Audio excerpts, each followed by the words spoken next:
The National Broadcasting Company presents Joel McCrea in Tales of the Texas Rangers. Tonight, transcribed from Hollywood, another authentic reenactment of a case from the files of the Texas Rangers.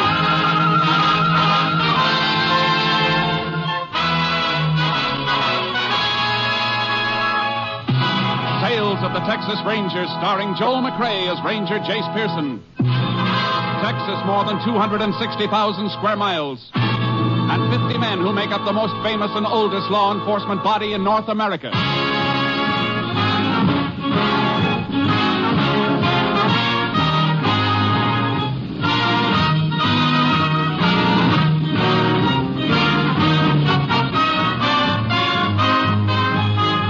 Now, from the files of the Texas Rangers come these stories based on fact.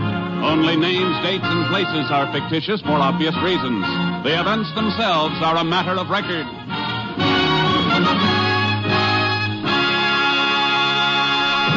Case for tonight, the Hatchet.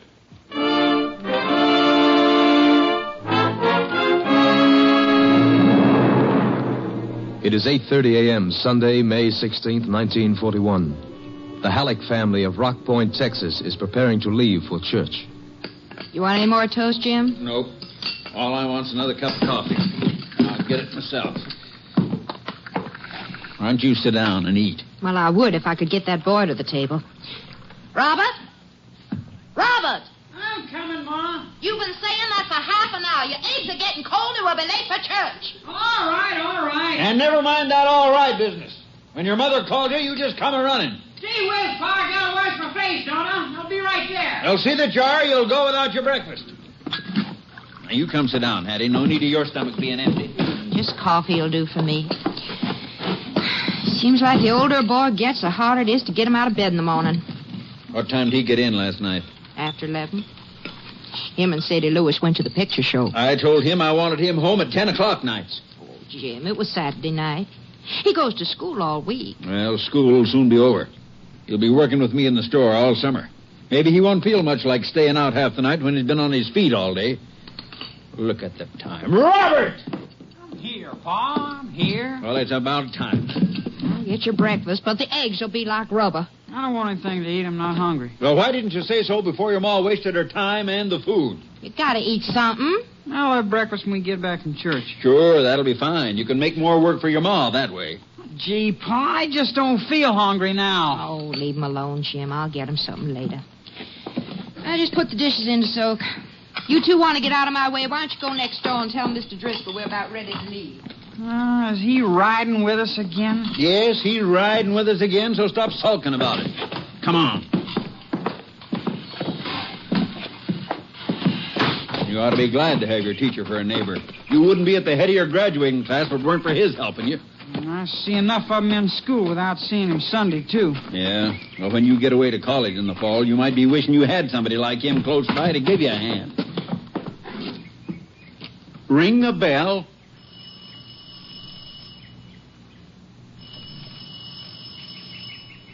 He don't answer. Maybe he went on. He'd have told us. And I didn't hear his car.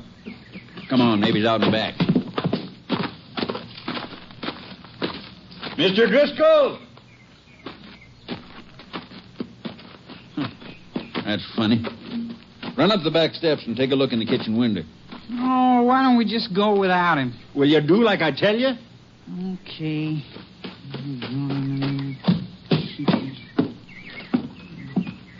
See anything? No, he didn't. Pa! Pa! What is it, son? What's the matter? Look at him, lying there on the floor. Oh. Pa, what is it? What happened to him? Come away, son. Don't look any more. Come away. I gotta call the sheriff. It looks like he's been murdered.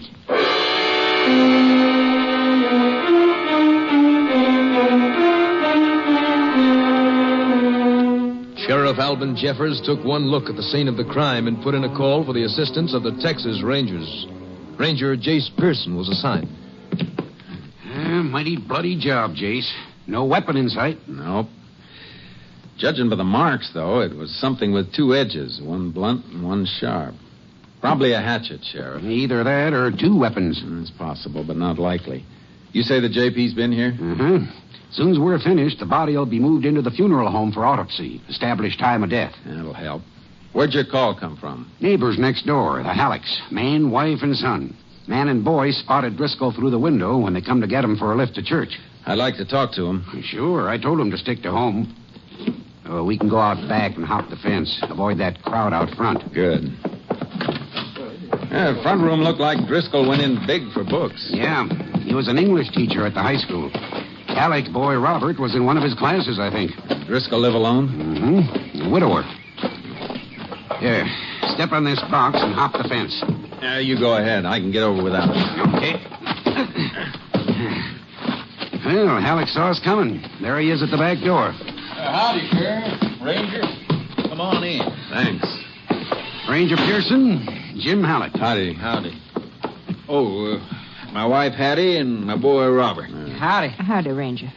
You found Driscoll's body this morning? Me and Robert saw it through the window. What time? About 8:45. That's when we always leave for services. Oh, Jace, I ought to call my office. Have the funeral home come for the body now. All right, go ahead. Mind if I use your phone, Halleck? Help yourself. I'll show you where it is, Sheriff. Oh, you'd better stay, Robert. You and your dad found the body. Would you mind, Mrs. Halleck? Not at all. In here, Sheriff. Thank you. Either of you see Driscoll yesterday or last night? We both saw him outside last night, a little after 6. I was coming home from the store. I sell groceries. Robert was outside waiting for me so he could take the car. Big date, huh? Yeah. What was Driscoll doing? Digging a flower border on his lawn. You talked to him? Just called to him after Robert took the car and drove off. Asked if he planned on riding to church with us. No sense taking 2 cars when neighbors are going to the same place. I see. That all? That's all. You didn't hear anything during the evening or the night? Nope. Me and Hattie turned in a little after 9. How about you, Robert? What time did you get home? What time did you get home? You can tell him I know you was late. Your mother heard you come in. A little after 11. Where were you? To a picture show with Sadie Lewis. What did you see? I don't remember the name of it. Bing Crosby's in it.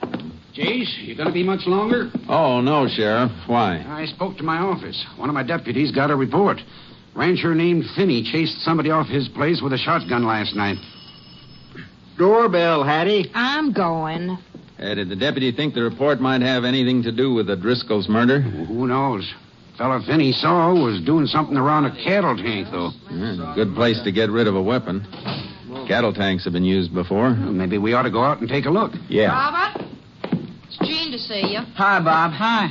Hi, Mr. Halleck, Sheriff. Hello, Gene. Gee, I just drove in to see if Bob wanted to go out to the shack and camp, and I saw that crowd in front of next door. Somebody killed old man Driscoll, huh? Yeah, I can't go with you today. Well, yeah, guess not. Well, you helping the sheriff, Ranger? We're helping each other. Well, boy, I sure hope you catch that guy. Mr. Driscoll was the best teacher we ever had. We'll try to square things for him, Gene. Coming, Jace? Yeah. Thanks for your help. We may want to talk to you again later. You're sure welcome, Ranger. Bye. Bye, ma'am. So long, folks. Bye. So long, Ranger. Who was that kid, the one who just came in? You mean Gene? No, name's Gene McCready. Pal of Robert's. They go to school together. Why? Just wondering. Robert Halleck ever give any of you any trouble around here? Yeah, we'll take my car. No, he's a good kid. Why? I just got a feeling he was covering up for something, that's all. Well, like what? If I knew that, I wouldn't be wondering about it. How far to Finney's place? Turn off to the right about 6 miles out. Just this side of the Lewis place. The Lewis place? Well, Robert Halleck says that he was out at a movie last night with a girl named Sadie Lewis. Yeah, she lives out there. Mike Lewis' daughter. Only 15, but a big girl for her age. Lewis watches her like a hawk. I'd like to stop by the Lewis place and talk to that girl. Okay, we can go out there after we check at Finney's.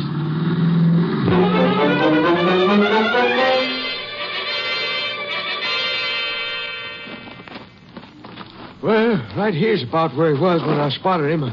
I called, but he started to run. I threw a load of buckshot after him. You didn't see who it was? No, it didn't. I was too far off, about 300 feet back toward the house. What time was that, Finney? Oh, just for 11 o'clock last night. Wasn't that kind of late for you to be out here? Well, I'd been visiting. I was cutting across the ranch, walking home. From where? Mike Lewis's place. We get together Saturday nights, play cards. Oh, not for money, just passing time. You always carry a shotgun when you're passing time? Well, matter of fact, I do. Bag a jackrabbit once in a while, going, coming between here and Mike's place. So I always tote a gun just in case. I see. I see better than you do, Jace. I've eaten out here. Mrs. Finney can do more things with a jackrabbit in a pot than most women can do with a chicken. Okay, I was just checking. Now, about the fellow you saw. Oh, yeah. Well, like I said, when he didn't answer my call, I fluffed him with a shot. Don't think I hit him, though. A little too far. Barely saw him as it was. Which way did he take off? Well, that way. Highway's about a mile across country there. You chase him? Yep, sure did. But I reckon he was a lot younger than me. Well, what makes you say that? Well, after 2 minutes of running, I was puffing like an engine in a tunnel. He was pulling away with every jump. Is there anything around here he might have been trying to steal? No, not a thing. Unless he was trying to make off with a cow, and there'd be nothing to try on foot. Well, Sheriff, guess we'd better chuck our boots and hop in there. Into my cattle tank. That's right, Finney. But what for? If we're lucky, the weapon that was used in the killing of the high school teacher, Driscoll.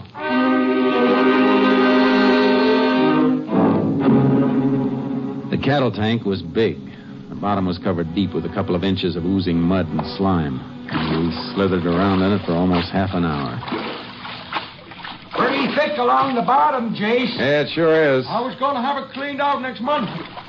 Looks like we're going to have to save you the trouble and the expense. We'll have to call a pumping crew, Sheriff. Yeah, looks that way. Hey, give me a hand up, Finney. All right, now, easy. Thanks. Wait over here, Jace, and we'll boost you out. Okay, Sheriff. Well, we're sure going to feel silly if we have this pumped out and there's nothing here. We'll feel sillier if we don't have it done and there is something here that turns up later. I think we ought to... What's the matter, Jace? Feel something. Here, under my foot. Yeah, I felt it coming over this way, too. Some stones in the mud. No, this is metal. Wait, I'll get it. What is it, Jace? Look for yourself, Sheriff. Just about what we're looking for. A hatchet.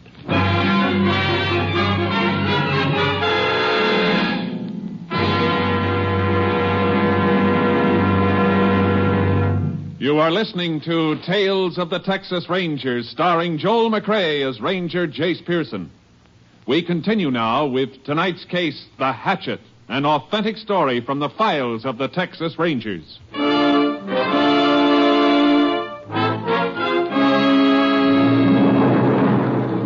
was the murder weapon, all right. The blood had been washed away from most of it, but there was skin tissue and hair that had stuck to the blunt end, and... Yeah, I reckon that's it, all right, Jace. But who threw it away on my place, and why? The killer wanted to get rid of it in a place he thought nobody'd be liable to find it. Must have thought of this spot last night. That means he knew the place. He wouldn't cross the range on foot unless he did. You say he ran off that way? That's right. Like Sheriff said, the highway's about a mile. He could have left a car there he was getting back to, or he might have cut off in another direction when you lost him.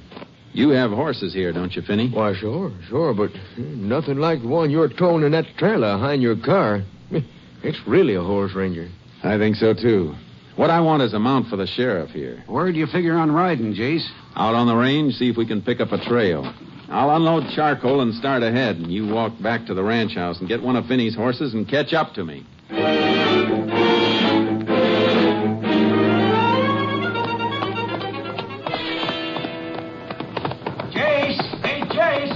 I'll wait for you, Sheriff. Easy, boy. Find anything? Track's all right. Not too heavy on this ground, though. They're easy to lose. Yeah, but this is a straight shot from the ridge. Looks like he was sure going for the road, all right. No doubt about it. If he left a car there, we might be able to find some tire marks where he parked. Afraid you're going to be stymied there, Jace. Why? County just worked the roads over. Shoulders are all fresh gravel. Oh? What's the shortest way to the Lewis Ranch? Go back for the car or keep riding? Yeah, we'd save a little time going back for the car, not much. Well, charcoal's full of run. Let's give him a chance for a workout. Come on. Yeah.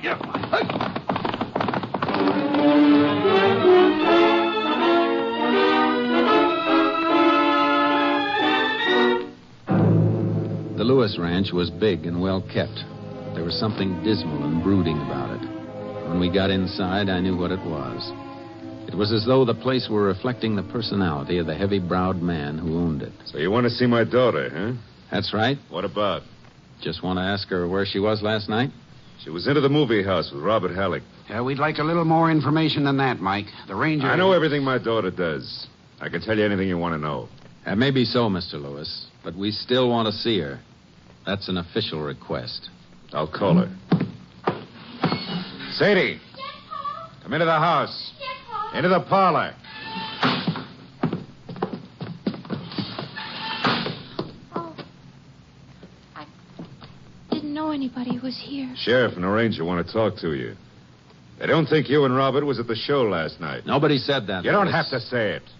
Look, if you can't keep out of this, you can take your mind-reading act into another room until we're finished. It'd be better if you didn't interfere, Mike. Go ahead, ask. Maybe I'll be interested in the answers, too. Sadie, don't be nervous. Just tell the truth. Were you with Robert Halleck last night? Yes. Where'd you go? We went... Where did you go? To the movie. Remember the name of the picture? The new one with Bing Crosby. You saw that with me a month ago when I took you to Sweetwater. I saw it again. There's no other show to see in town, is there? Robert brought you the ticket stubs, didn't he, Pa? Brought you the ticket stubs? That's right, Ranger. Brought me the stubs. When my daughter's supposed to be someplace, I want to make sure she's there. I'm not gambling on being fed any lies. No, I can see that. You're not gambling that your girl might tell you the truth either, given the chance. Reckon the law's got nothing to say about that. I reckon not. Let me have that package, Sheriff. Yeah, here. What's in it? Just something I want you to look at. Hatchet. Yeah. You ever see this before? No. How about you, Sadie? You ever see this before? No, sir, I never. Why are you asking us about it? Just routine. This is the weapon used to kill Driscoll, the high school teacher. All right, Sheriff. Wrap it up again. Let's go. Sorry to have bothered you, Mr. Lewis. Yeah. You ready, Sheriff? Yeah. Goodbye, Mike. Sadie. Bye. Bye. Sadie, you been lying to me? Answer me! Yeah, looks like Sadie's in for a rough time, Jace. And she wasn't telling the truth. He knows it. Her story ties in with Robert Halleck's, Jace. I know. Oh. It'll be dark by the time we get back to Finney's place. Movie house open tonight? Sure. Why? I want to talk to the manager.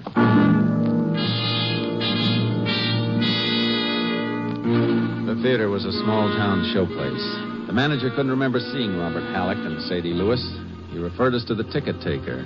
The ticket taker turned out to be Robert Halleck's pal, Gene McCready. Come on, Gene, talk up. Was Robert here for the show last night, or wasn't he? I don't know. He's your best friend, and you were on the door last night. If he came in, you saw him. Yeah, he was here. Did he stay for the whole show? No.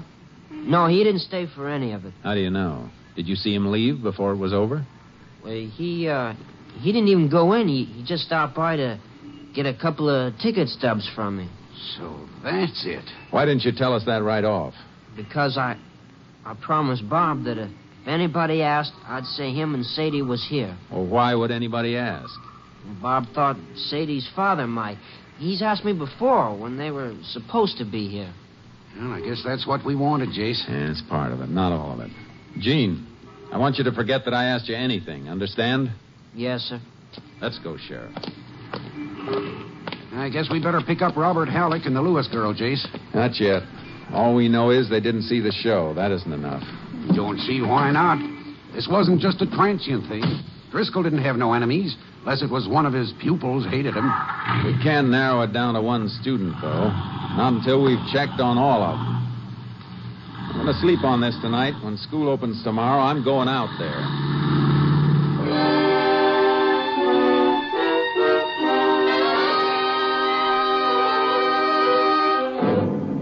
Driscoll had been a popular teacher at Rock Point High, but he had an iron-bound code of ethics where honesty was concerned, and that was the key I needed. I found the answer in a batch of test papers he'd been grading. I took the papers back to the sheriff's office. Morning, Jace. Morning. Find anything out the school? Plenty. Look at these. What are they? English class test papers of Robert Halleck and Jean McCready. I see. Halleck's mark's pretty high, 94. Yeah. Hey, only half the answers on McCready's paper have been checked. His isn't graded. Compare them and you'll see why. His answer to every single question is exactly the same as Halleck's, all the way down the line. Driscoll must have noticed it while he was marking. You think McCready was cribbing his answers from Bob Halleck's paper? Halleck was at the head of the class. McCready was just barely hanging on. Those papers were clipped together in the drawer of Driscoll's desk with this slip of paper. A few notes scribbled on it in Driscoll's handwriting. Here, read what it says. Yeah. An obvious case of cheating. Flunk McCready. If Halleck knew of this, advise principal neither should be permitted to graduate. Well. The test was on Friday. Driscoll must have been grading those papers after school let out. Halleck came home, but Jean McCready was sitting out a punishment in another class for being late. That means Driscoll might have run into Jean Friday afternoon and asked him about it. That's what I figured. Of course, Jean could have told Bob later. Yeah, he could have. Well, Robert Halleck's the boy, all right, Jace. He lied about where he was Saturday night, and Jean was working at the theater. Maybe yes, maybe no. You get the autopsy report yet? Oh, yeah. Came in this morning. What time did Driscoll die? Between 9:30 and 10:30 Saturday night. Then we can't eliminate Jean McCready. Why not?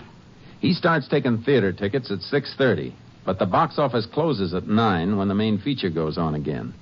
He's got nothing to do after that. His work's finished. Well, I didn't think of that. You better give me the hatchet, Sheriff. I'll need it. Sure. Got it locked in the drawer here. What's your plan? You go out to the school, get Bob Halleck, and bring him to his father's store. I'll meet you there. Would you want Jean McCready, too? He's not in school. He's supposed to be home sick. We can pick him up later. I don't want him and Robert together.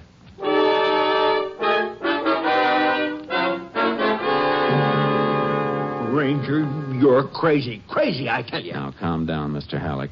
You admit the hatchet comes from your place. No. A minute ago, you said it did. Well, it disappeared. Months ago. It was lost. It got lost again in a cattle tank. Where's your car? Out back. Through that door. All right, let's look it over.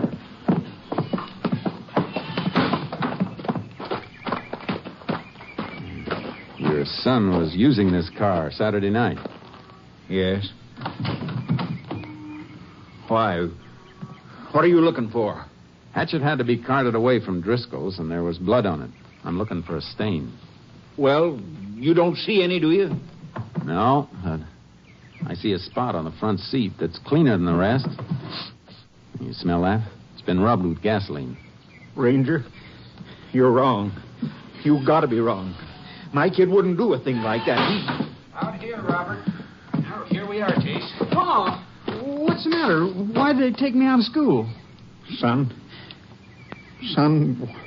whatever you've done, me and your ma'll stand by you. Now, tell them the truth. You were at the show Saturday. Tell them you were. How about it, Robert? Jean said you just dropped by to pick up ticket stubs. I wasn't at the show. Why didn't you tell me? Why? I couldn't. Because of Sadie's father. He'd kill her. You better tell us what happened, boy. Why, I picked up Sadie in the car at 6:30. We went into the movie house to leave the car with Jean and get the stubs. You left the car with Jean? Yes. So it'd be around the theater in case Sadie's pa came by. Well, then what happened? Then we arranged for Jean to meet us out at the crossroads between the Lewis place and Finney's at 11 o'clock. So I'd have the car to take Sadie home. See, Ranger? He didn't have the car all the time. Go ahead, Robert. Where did you and Sadie go?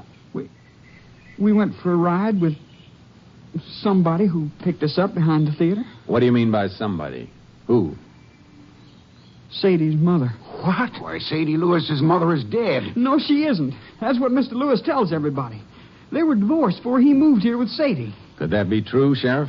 Well, Jace, I don't know. Mike Lewis always said his wife died. She didn't. He just hated her, that's all. And, well, if he finds out Sadie's been seeing her, he'll beat her up. All right, Robert. I think you're telling the truth. There's something I want you to identify. This. Why, that's our old kindling hatchet. Where'd you see it last? Well, the shack. Me and Gene built a shack up in the woods last fall. We go camping up there. I built most of it because Gene, he was working part-time after school at Finney's ranch. That's right, Jace. Gene did work for Finney for a while. Come on, Sheriff. We'd better go pick him up.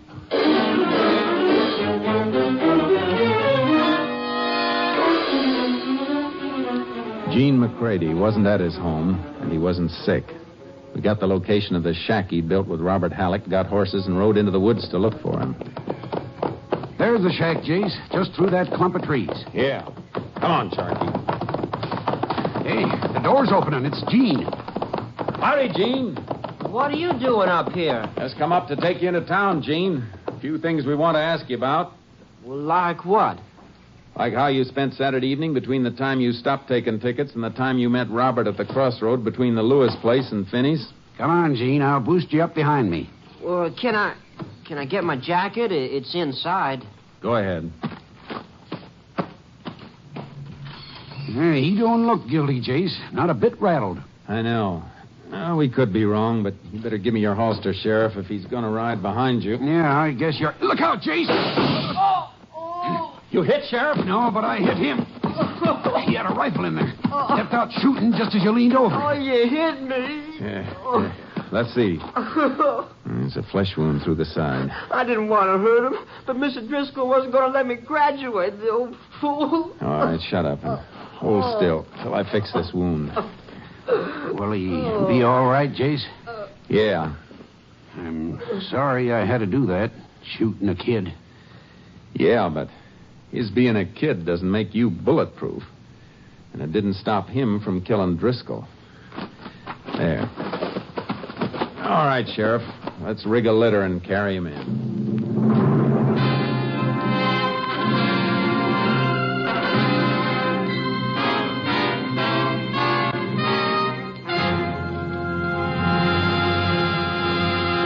Gene McCready was just old enough to stand formal trial for the murder of his high school instructor.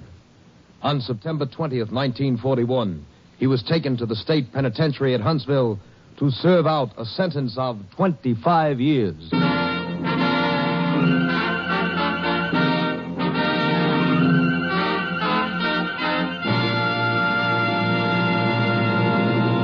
And here again is the star of our show, Joel McCrea. There's a poem that was sent to me by Captain M.T. Lone Wolf Gonzalez, who's commander of Company B of the Texas Rangers.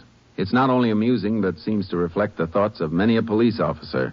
I hope you'll enjoy hearing it. It's called Not Guilty.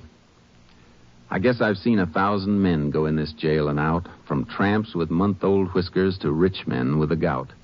Not one of them was guilty of the crimes the law accused. Seems they were all just victims of some officer's abuse. From the time the keys are rattled till they're locked up in the cell, their voices, though they differ from a whisper to a yell, the song is always just the same that everyone will sing. I don't see why they put me here. I haven't done a thing. Makes no difference what they've done or how mean the crime has been. When they're locked behind those prison bars, they're always free from sin. Though the evidence be solid and their voice with guilt may ring, they'll stand right up and tell you, I haven't done a thing. Good night, folks. See you again next week. Good night. Next week, Joel McCrea in another authentic reenactment of a case from the files of the Texas Rangers.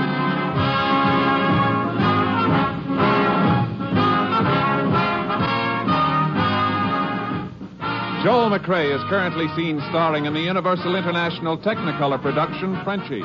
Tonight's cast included Tony Barrett, Parley Bear, Mike Barrett, Sam Edwards, Joe Duval, Tom Cook, and Gerald Moore. This story was transcribed and adapted by Joel Murcott, and the program was produced and directed by Stacy Keach. Hal Gibney speaking.